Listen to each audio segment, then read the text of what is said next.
Greenwich, Connecticut, September 2024. Charles Lawson, pharmaceutical magnate and patriarch of the powerful Lawson family, dies during heart surgery. Days later, a bombshell drops. More than $12 million mysteriously vanish from the accounts of Lawson Biotech. Amid the mourning, the family's loyal butler of over 20 years, Gregory Ellison, suddenly resigns, claiming he's finally pursuing a lifelong dream to open a vineyard in California. Investigations uncover a trail of shell companies, offshore accounts, and transactions carried out using Charles's credentials. The trail leads directly to Gregory. Now, he's sitting in the defendant's chair, proclaiming his innocence. Is this a silent revenge plot after decades of servitude? Or a cruel scheme orchestrated by someone even closer? You are the jury. At the end of this trial, you will decide, is Gregory guilty or innocent? The Fairfield County courtroom is packed. Cameras are banned inside, but outside, the crowd remains glued to a case that has sharply divided public opinion. In the defendant's seat, Gregory Ellison sits upright. He wears a simple suit, his gaze steady. His eyes discreetly scan the room, pausing briefly on Charles Lawson's children, seated in silence. Judge Harold Whitman, a man with a slow manner of speaking and a calm tone, bangs the gavel and declares, "The trial of the defendant Gregory Ellison is now in session. He stands accused of corporate fraud, embezzlement, and identity theft, resulting in losses to Lawson Biotech." He turns to the jury. This is a sensitive case where the past intertwines with financial interests, bonds of trust, and deep suspicions. I ask that you pay close attention to the facts. Justice will be decided by you. Mark Reynolds, the prosecutor, rises. Tall, energetic, he looks directly at the jury. Ladies and gentlemen, we are facing an intimate betrayal. A man welcomed into the family, entrusted with secrets and passwords, used it all to enrich himself at the expense of a dying man. Charles Lawson may have trusted Gregory, but trust is no shield against greed. The evidence will show. This man didn't just steal, he planned for it. Across the courtroom, defense attorney Sylvia Perez rises calmly, African-American, with a firm voice and piercing gaze. Gregory Ellison served that family for over 20 years. He has no criminal record. He never asked for anything but respect. He was more loyal to Charles than his own children. When no one stayed by that man's side in the hospital, Gregory did. What you'll see here is a desperate attempt to pin the blame on the weakest link, a convenient scapegoat. She walks slowly before the jury. But the truth has a voice, and we will hear it. The trial begins. What's at stake isn't just money. It's trust between different worlds. And today, one of those worlds is on trial. Judge Harold Whitman resumes his position, the gavel's echo filling the courtroom. Prosecutor Mark Reynolds rises, already prepared with his first witness. The prosecution calls Jake Hall to the witness stand, announces Reynolds. Jake Hall, a security guard at the Lawson estate for 8 years, walks up with heavy steps. He wears a dark uniform, his gaze distant, as if rehearsing every line. Mr. Hall, what was your primary duty at the Lawson residence? Monitoring the cameras, controlling access to and from the property, and guarding sensitive areas of the house like Mr. Charles's office, he replies, hands folded in his lap.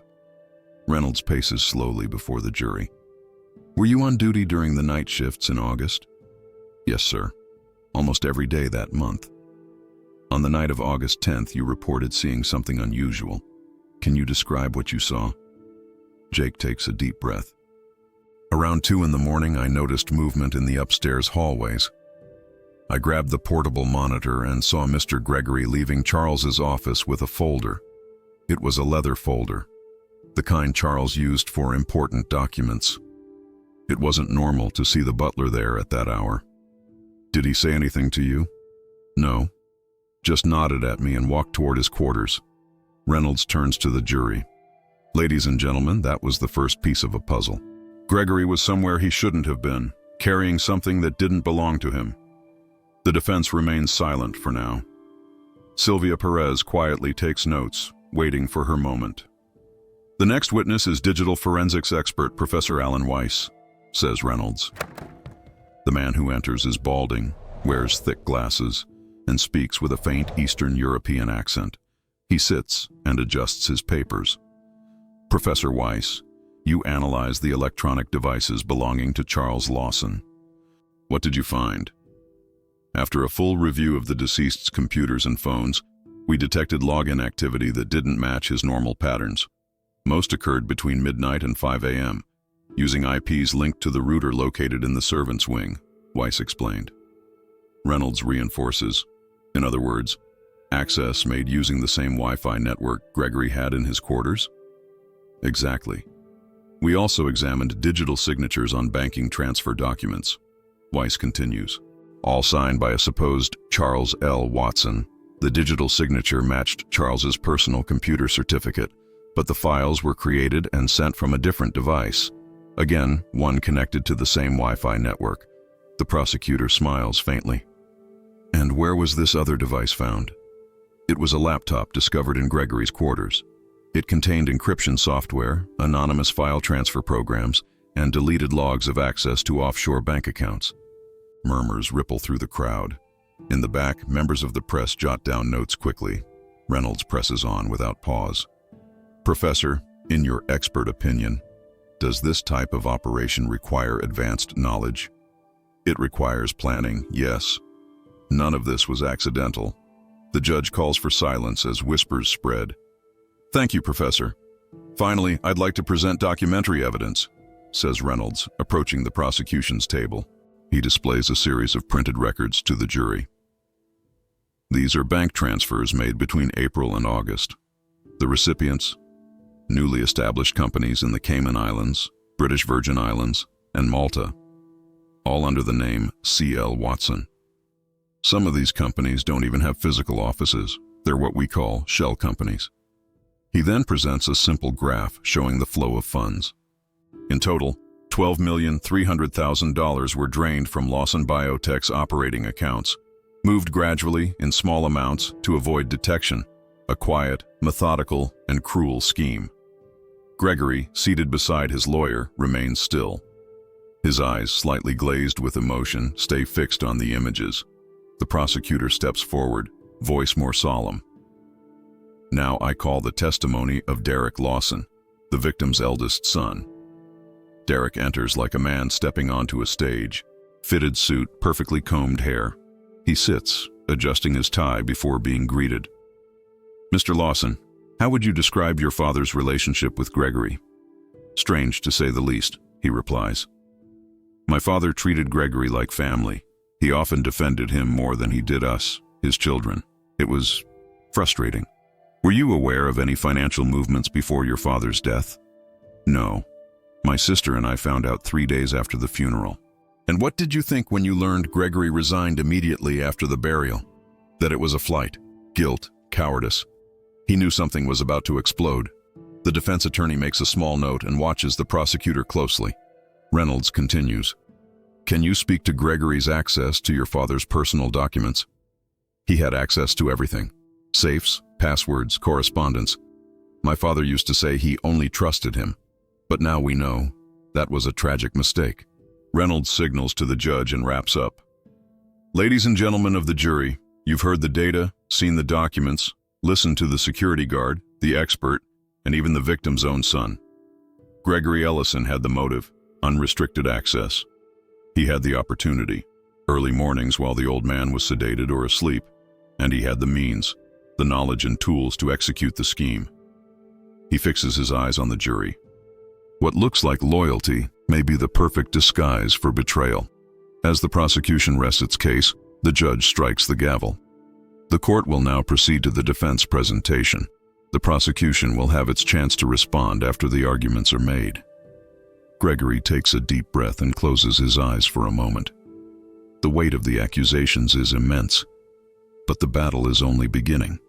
The silence that fills the courtroom after the prosecution's presentation is almost reverent. The audience, the jurors, even the judge seem weighed down by the evidence laid out by Mark Reynolds. But when Sylvia Perez rises, the atmosphere shifts. She doesn't raise her voice. She wields it like a fine blade, cutting with precision. Your Honor, members of the jury, before we call our witnesses, allow me to remind you of a fundamental truth. Numbers tell a story, but not always the true one. She approaches the defense bench. For decades, Gregory Ellison served this family with dignity. He was a cook, a driver, a confidant. The elite of the household called him invisible, yet he was the only person Charles Lawson trusted with even his personal passwords. Today, that trust is being weaponized against him. She turns to the judge. The defense calls to the stand Charles's private nurse, Anna Brooks. Anna enters with restrained steps, dressed in a simple outfit. She looks directly at Gregory before sitting down. There's something tender in her gaze, something she doesn't try to hide. Ms. Brooks, how long did you care for Charles Lawson? Since March 2024. After his heart diagnosis, I stayed full-time at the mansion. And during that time, how would you describe the relationship between Charles and Gregory? Close, intimate even. Charles used to say Gregory was the only one in the house he never had to keep an eye on. Did he entrust Gregory with personal or confidential information? Yes. Passwords, medical decisions, documents. I was there when he said to Gregory, "If I die, you'll know what to do. Don't let my children destroy everything." A murmur spreads through the courtroom. Sylvia steps forward. Did you ever hear Charles mention any intention to remove money from the company? Many times. He said his children were just waiting for him to die to divide everything he'd built. And that before that happened, he wanted to make some of it disappear. The prosecution protests. Reynolds stands, indignant. Your Honor, this witness has a personal history with the defendant. They dated in the past and appear to be reconnecting. That must be considered. The judge responds, objection noted. The jury should weigh the credibility of the witness accordingly. Anna remains composed. That doesn't change what I heard. Charles didn't trust his children. He saw Gregory as his true son. Sylvia nods subtly in thanks, then turns to the judge. The defense now calls IT technician and cybersecurity specialist, Marcos Leal. Marcos Young, with messy hair and an analytical gaze, walks up carrying a laptop. Mr. Leal, did you analyze the electronic devices used by Charles Lawson in the months leading up to his death? Yes, and I found serious vulnerabilities. His main laptop had a security backdoor, a flaw that allows remote access. Meaning someone could control the computer from afar?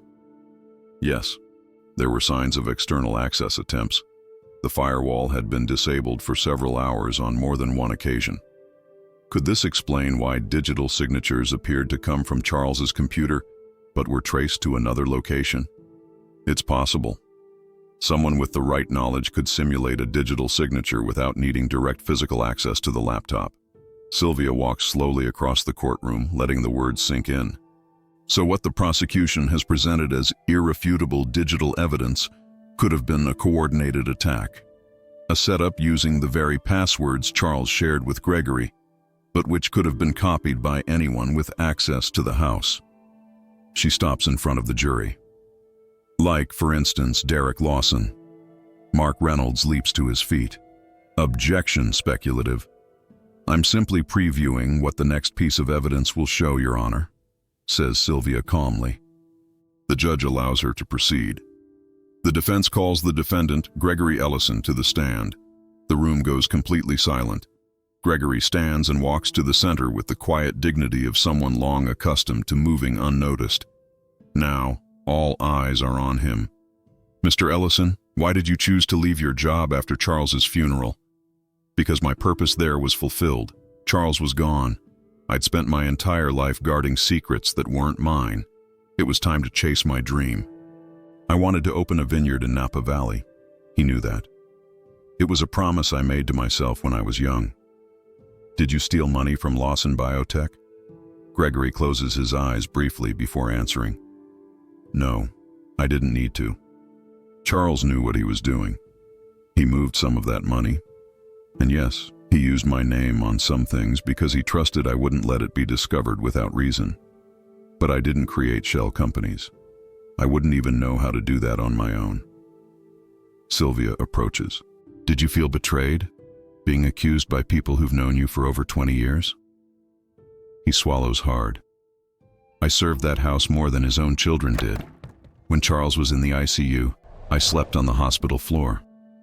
Not Derek, not the shareholders. Me. And now I'm the villain in this story. His voice wavers, but he doesn't cry. He simply goes quiet. Sylvia regains control. Finally, the defense would like to present a recording, a recovered audio file from Charles's phone dated July. In it, he says, "If I don't make it through this surgery, Gregory will know what to do with everything. He's the only one not waiting for my death to benefit." The audio plays. Charles's voice is raspy, weak, but unmistakably clear.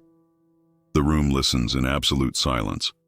When it ends, Sylvia faces the jury. The prosecution calls Gregory a traitor, but he's the one who was betrayed. His trust was used as evidence.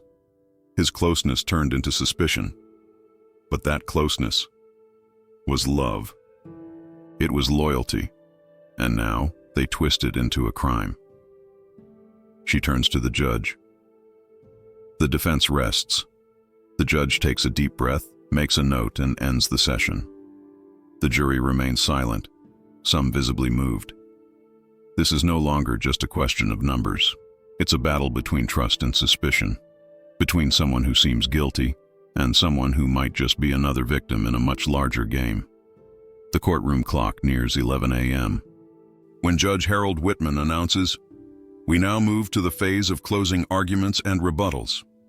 The prosecution will speak first, followed by the defense. Let us maintain order and respect."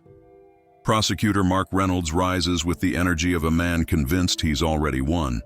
He straightens his jacket, strides to the center of the room, and stops before the jury, scanning their faces with restrained indignation. "Ladies and gentlemen, let's be clear.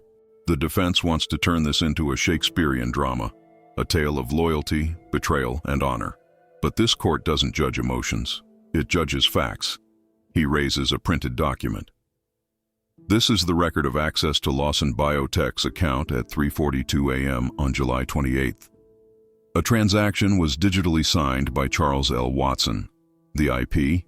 The same Wi-Fi used in Gregory Ellison's quarters. The device? A laptop with encryption software. Where was it? In Gregory's room. He steps closer to the jury. The same Gregory who, 3 days after the funeral, resigned and flew to Napa Valley. The same Gregory who was trying to register a winery funded by money with, let's be honest, a suspiciously unclear origin. Mark turns sharply and gestures toward the defense table. The defense brought in a nurse with clear emotional ties to the defendant, a lone, out-of-context recording, and a technician who speculated that maybe a hacker broke into the laptop of a billionaire who, by some miracle, entrusted all his passwords to a single butler. His voice rises. You don't need to be a genius to connect the dots. Gregory Ellison had access. He had opportunity, and he had motive. Do you think opening a vineyard in California is cheap? The one he tried to start cost millions in land and infrastructure. This wasn't a dream. This was criminal planning. The judge eyes him sharply. Mark steps back, but not before delivering his final thrust. Don't judge by tears, judge by logic. And logic screams, guilty.